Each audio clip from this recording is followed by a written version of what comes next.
here in bed with Butch and Ben Curtis. Hey. Hi. Hi. Thank you so much for doing this. Well, thank you for having me. Yeah, this is making wonderful. the schlep down to Philly. I know. Did you have a good ride down? A great ride. It's surprisingly short. Short, You should yeah. come down here more often. I know. It's beautiful. Absolutely. Okay. All right. So do you own a Dell? Of course. You do? Yeah, I've got to. Did you own one before? No, I didn't. No. You were a Mac guy? No, I wasn't that guy. Because I had paid for it myself, so I Oh. saved up money and had a compact. But you know, the commercials took off, and although we had to negotiate it in there, I was able to get one eventually. Oh my God. My mom couldn't even get a discount from them, though. Oh, you're She kidding. called. Yeah. They're tough. They're tough. They're all like, right. yeah, right. Oh. Sure, you're Steven's mom. Yeah, right. Okay, thanks. Stephen, right? That's right. All right. So now, Ben, you're actually, of course, a trained actor, and my producer said you're a musician and a magician. Is that That's true? right. Oh my God! Like what? Did you get started in entertainment young? Like I very did, very young. I had a chance. Well, first of all, my father being a minister, I watched him up on the pulpit every day, and I ran back and forth trying to distract everybody in between. But when I wasn't trying to sit in the bishop's chair, I was trying to get people's attention. So I was the younger brother, and I was always performing when people came over to the house. I never could get enough attention. And then I had a chance to meet David Copperfield when I was 4 years old, and he needed a little kid to be in his illusion.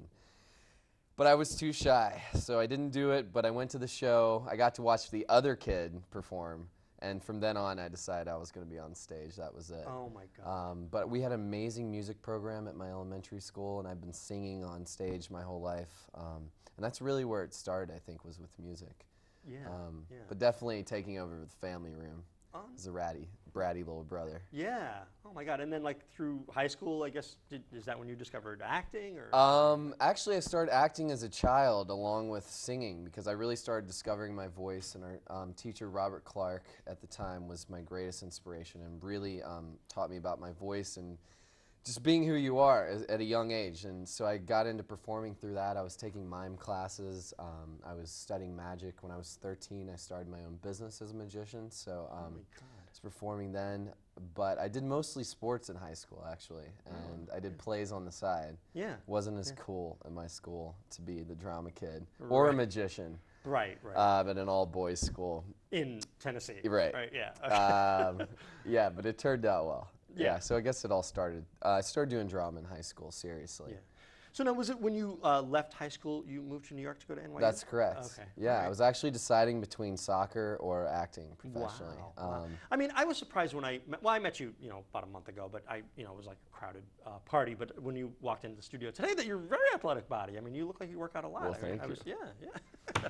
Well, you're very welcome. All right, so you went to NYU, and you have to just kind of walk me and my viewers through the whole story. Okay. Did someone tell you, was the audition hanging up in NYU, like No, for the Dell? not at all. No. It was my sophomore year of college, and I was trying to get into the whole business as soon as possible, so I thought I'd get an early start then. I was sending out headshots and resumes all the time. Right.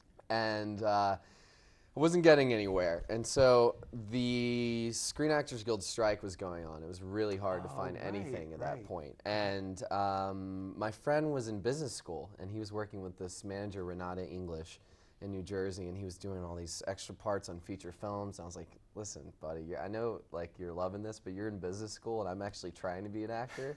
You're doing more work than I am. Right, So and can he you doesn't please even hook me up? Right. And he did. His name is Mike Dixon, and he immediately introduced us. And she sent me out to see if there were a couple things, and see how we worked together, if we liked each other. And after, I think about 2 weeks, I had an audition for the Dell commercials. They said they're auditioning 12 to 17-year-olds. So Renata told me, be sure to look young, go in there. I was the only guy without his mom, first of all. I was 19 or 20. They had all shapes, all sizes, all colors of children, and me. Yeah. And I think they were looking for this cute, captivating, I don't think anybody really knew what they wanted, but they knew when they'd get there. And I just watched these kids going in and out trying. They were just being themselves. And I sort of started creating a character in my mind while I was waiting. Yeah. And once I got in the room, this thing came out of me, and that became Steven. And so we had the character right there, and the writers were incredible. And we worked really well together, and it just took off immediately. It was just perfect. It was really easy for me, and yet I could be in this character all day and come up with new stuff constantly. So it was really wonderful. And I think being older helped because I could actually shape it. Right. So, you know, when you see a lot of young kids on TV, they're probably actually 40. They just look good. Oh my God. Yeah. No, I mean, but were there any callbacks or? There were 3 callbacks, actually. 3, yeah. It was intense. And there was still, even the last callback, I think there was like a shorter, heavier kid, a tall, skinny, dark-skinned kid, and then this like quirky, pale, white kid, me. Which was you. Yeah. Okay. And like, do they say to you, all right, now, you know, Ben, we are gonna, you know, book you for this Dell guy, but we have this idea that we're gonna do a year's worth of, or they just book you for one? It was just one. It was just It was one, the holidays. right. They'd never used an actor before in their commercials, and if they had, it hadn't been national.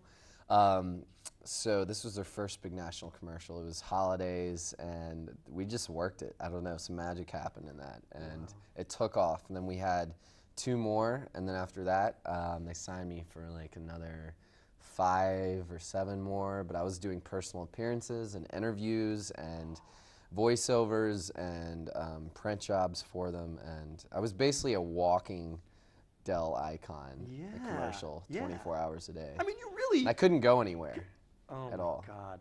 And did you kind of look like? I mean, do you think that you look like you do on TV?